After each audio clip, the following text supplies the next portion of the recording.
আসসালামু আলাইকুম, সবাইকে ওয়েলকাম নতুন একটা রেসিপিতে। আজকে আপনাদের সাথে শেয়ার করব রাতের বেঁচে যাওয়া বাসি ভাত দিয়ে মজাদার ফ্রাইড রাইস। অনেক সময় কিন্তু আমাদের ভাত বেঁচে যায়, সেই ভাতটা আর খাওয়া হয় না। তো আর এই ফ্রাইড রাইসটা কিন্তু অবশ্যই বানাতে গেলে ভাতটা কিন্তু ফ্রিজে রেখে বানাতে হবে, আর হাই হিটে রান্না করতে হবে, নাহলে কিন্তু ভাতটা ভেঙে যাবে, দেখতে ভালো লাগবে না। তো বেঁচে যাওয়া ভাত এই যে আমি ফ্রিজে রেখে দিয়েছিলাম, এরকম ঝরঝরা হয়েছে ভাতটা। সেটা দিয়ে বানানোর জন্য কড়াইতে প্রথমে তেল দিয়ে দিলাম, আর দিয়ে দিচ্ছি পেঁয়াজ কুচি আর মরিচ কুচি। তেলের পরিমাণটা একটু বেশি দিতে হবে, তাহলেই কিন্তু ভাতটা ঝরঝরা থাকবে। এখন পেঁয়াজটাকে আমি খুব ভালো মতো ভেজে নেব। এরকম যখন ভাজা ভাজা হয়ে যাবে তখন আমি এর মধ্যে দিয়ে দিচ্ছি ডিম। আমি এখানে 2টা ডিম ব্যবহার করেছি, আর দিয়ে দিচ্ছি সামান্য একটু লবণ ডিমের স্বাদ অনুযায়ী। এখন ডিমটাকে একটু ভেঙে নেব, ঝুরি ঝুরি করে নেব আর কি। ডিমটা ভাজা হলে এর মধ্যে দিয়ে দিচ্ছি আমি একটু বিনস, মটরশুঁটি, ফ্রোজেন মটরশুঁটি দিয়েছি আমি, আর দিয়ে দিচ্ছি একটু গাজর কুচি। আপনারা এটা ফ্রেশটাও দিতে পারেন, নগদ যেটা থাকে। আমার ফ্রোজেন করা ছিল, আমি সেটাই দিলাম। এখন এটাকে ভেজে নেব, 2-1 মিনিট ভাজলেই হবে। সামান্য একটু লবণ দিয়েছি এই মটরশুঁটি আর গাজরের টেস্ট অনুযায়ী, সামান্য একটু লবণ দিয়ে এখন এটাকে 2-1 মিনিটের জন্য ভেজে নেব। 2-1 মিনিট ভাজার পরে আমি যে ভাতটা রেখেছিলাম সেই ভাতটা আমি দিয়ে দিচ্ছি। ভাতটা দিয়ে এখন খুব ভালো করে সব কিছুর সাথে মিশিয়ে নিতে হবে। সবজি, ডিম সব কিছুর সাথে যেন খুব ভালো মতো মিশে যায়, এভাবে করে খুব ভালো মতো আমি ভাতটাকে মিশিয়ে নিব।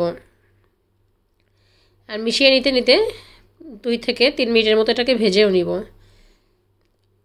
তা আমার ভালো মতো মিশানো হয়ে গেছে। এখন আমি ভাতের যে পরিমাণ লবণ লাগবে সেটাও পরিমাণে আমি লবণটা দিচ্ছি। আমি কিন্তু লবণটা বারবারই দিয়েছি, আপনারা দেখেছেন।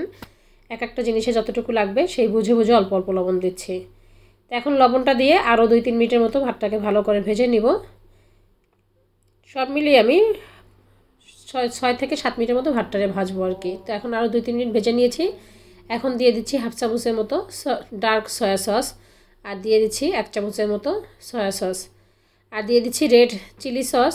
এটা আপনারা না চাইলে না দিতে পারেন, তবে আমি দিচ্ছি 1 চামচের মতো।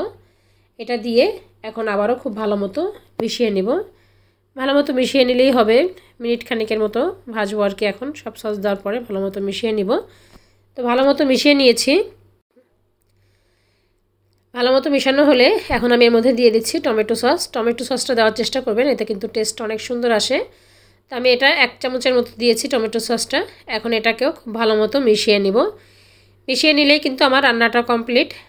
এটা কিন্তু রাঁধতে খুব বেশি সময় লাগে না। তো রান্নাটা হয়ে গেলে এখন আমি এর মধ্যে দিয়ে দিচ্ছি ধনিয়া পাতা কুচি। ধনিয়া পাতাটাও দেওয়ার চেষ্টা করবেন, এতে খুব সুন্দর একটা ফ্লেভার আসে।